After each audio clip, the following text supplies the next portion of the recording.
38. derse fıkh müyesserden. Nahmeduhu ve nusalli ala rasulihil kerim. Elhamdülillahi vel minnet. Dersimiz barıglı namazın üstüne. Namazı girmekek bir sizatlar riayet etmeli ta ki bizim namazımız ne olsun? Doğru olsun.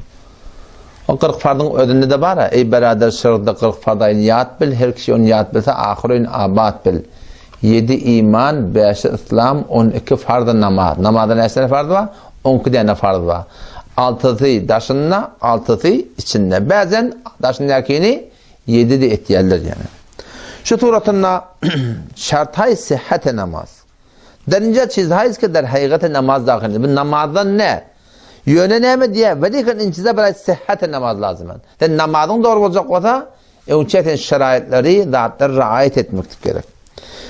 Begune ki eğer bir kez inçize faut geldi, çiyan ki namazın girmeyken bir yerde riayet etmeden altına da atma, şimdi birden bir doğru olmasa namaz sehiymiş. Ve in çizha benamı şartay namaz namı demiş ben ki cem'enname 6 ta şarttan etti. En o suratına var yani misal durayım. Teni bir tane şirket teneme çekoliye istihdam edecek oluyor.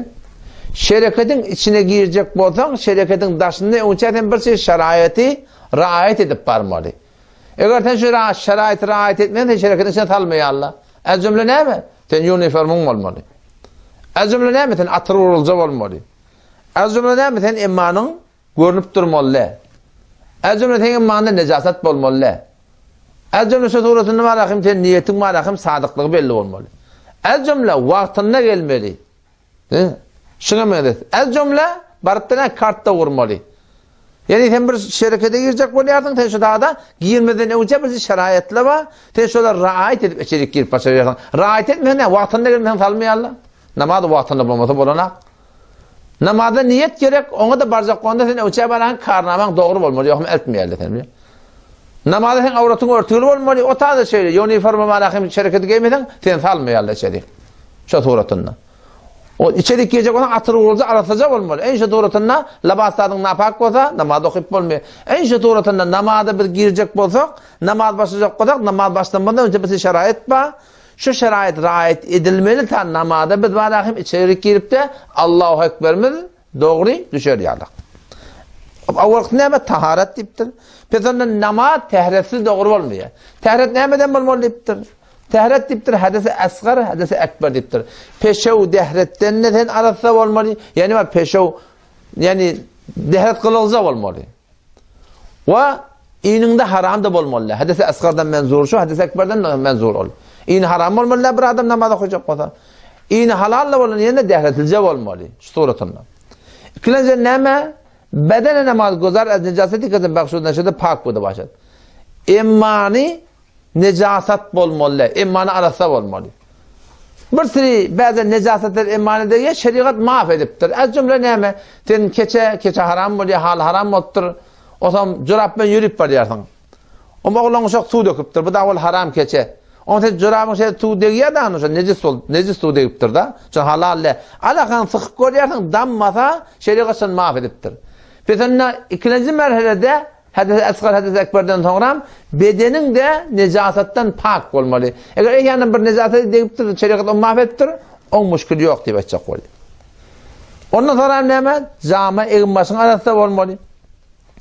Eğinbaş da kamil arasında olmalı. Eğer yani namaz okuyondan sonra ya namaz okuyacak olduğun bir en tecik birdat deyiptir, necis yani şeriat mahvediptir yani. Ama kan haram zat, ama çiğbinin kanı sen koynana degen bilen daha den bilen onda bir müşkül olmuyor yani şu suratında. Hop bir gudun ondan sonra ne? Mekan duracak yerin pak olmalı. Hava. Ve der pak bulan mekan ne? İki ayağın duracak yer, iki elin, iki dilin o manglayı da adıma kamur süzaylar ne olmalı? Arası olmalı. Yani drone yerin arası olmalı. Yani fakat şu droncu iki ayağın zahide belki kamur sen seçecek cahil ne olmalı? Şunun arası olmalı. Pedonda avvalkından geçtik. Avval baştan ne olmalı? Şeyde namazda tehret gerek. Tehret nemeden? Hadis-i asgardan, hadis-i ekberden eğmaşın arası olmalı, bedenin arası olmalı. Şu suratında malakım sıratlar gerek. İkinciden ne mi? Puşiden avrat. Namazda avratını örtmeli. Avrat ağırdan geliyor. Yani utanç son koymaklık diye ayıttır.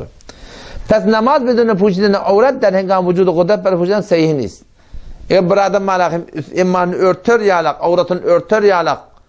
İgmaş zadı ba, şu bola yine de var avratın örtmede, onun namaz okumakla okulun başlamakla doğru olmuyor. Avrat nereden yiyecek onu öğretecek yani.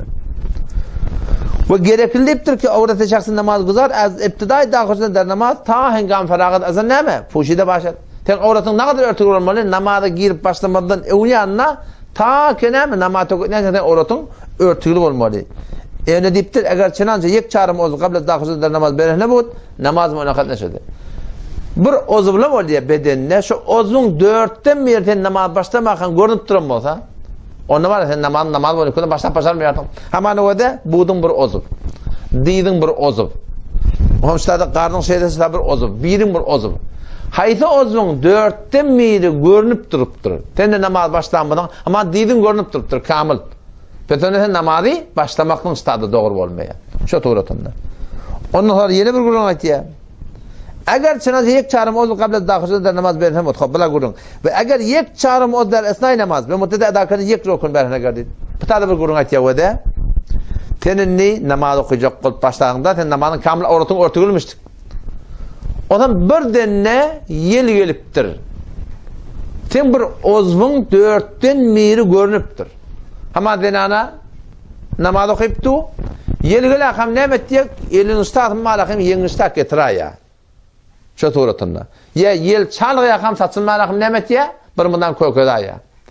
O zaman şol görünmeklik bir rukunu bitirmek mıqdarı açık dursa tek namaz olmuyor.